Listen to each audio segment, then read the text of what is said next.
Dans cette vidéo numéro 2, nous allons apprendre à saisir des formules de calcul dans Excel. Nous devons calculer ici le coût total de revient qui, comme l'indique l'annexe 3, est le total des coûts administratifs, des coûts de commercialisation, des coûts de production et du coût d'achat. Pour cela, on va d'abord réaliser les calculs intermédiaires. En D12, on va faire l'addition du coût d'achat des blocs portes, de la quincaillerie, des encadrements de portes et des frais de livraison. Alors, dans Excel, toute formule de calcul commence par le signe égal et fait référence non pas à des valeurs saisies, mais à des références de cellules justement, à savoir ici D8. Plutôt que marquer 1200, on va cliquer sur la cellule D8 qui contient la valeur 1200 €.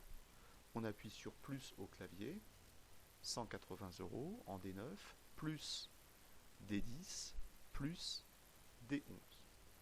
Et j'appuie sur Entrée. Ici, je remonte en D12. J'ai saisi une formule de calcul qui est D8 plus D9 plus D10 plus D11.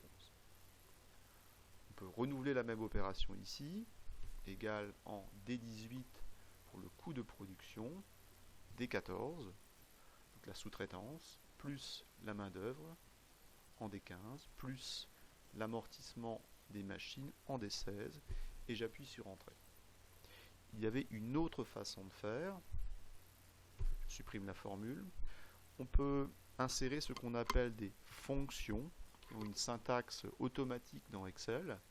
Cette fonction, par exemple ici, c'est une fonction de somme. Ça n'est possible que si les éléments ou les cellules qu'on va additionner se touchent, ce qui est le cas ici. Donc somme. Je sélectionne ici donc la zone de D14 jusqu'à D16. J'ai ouvert la parenthèse, j'ai sélectionné de D14 à D16. Il faut encore que je referme la parenthèse pour que la syntaxe soit juste et j'appuie sur Entrée. Je remonte en D18. J'ai donc la somme des cellules D14 jusqu'à D16. D14 jusqu'à D16. On fait la même chose, je vous laisse faire, en D24. Égale somme de D20 jusqu'à D22 et je ferme la parenthèse. Pour D27, le coût administratif, il n'y a qu'une seule valeur. Il suffit de recopier en D27 le contenu de la formule ou de la cellule D26. Le coût de revient est l'addition des différents coûts d'achat, production, commercialisation et coûts administratifs. On ne va pas pouvoir utiliser la fonction somme puisque les cellules qu'on additionne ne sont pas les unes à côté des autres. On préférera à ce moment-là cliquer tout d'abord sur D27 plus D24 plus D18 plus D12.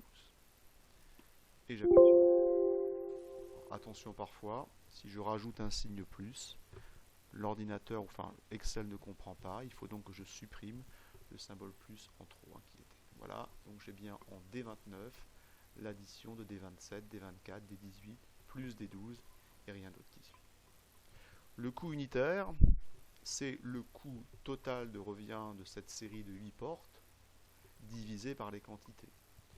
Alors c'est encore une formule de calcul qu'on va écrire, égale D28 divisé par, non pas 8, divisé par la cellule qui contient les quantités, à savoir D5. Donc ici, le prix d'une porte revient à 663,75 €.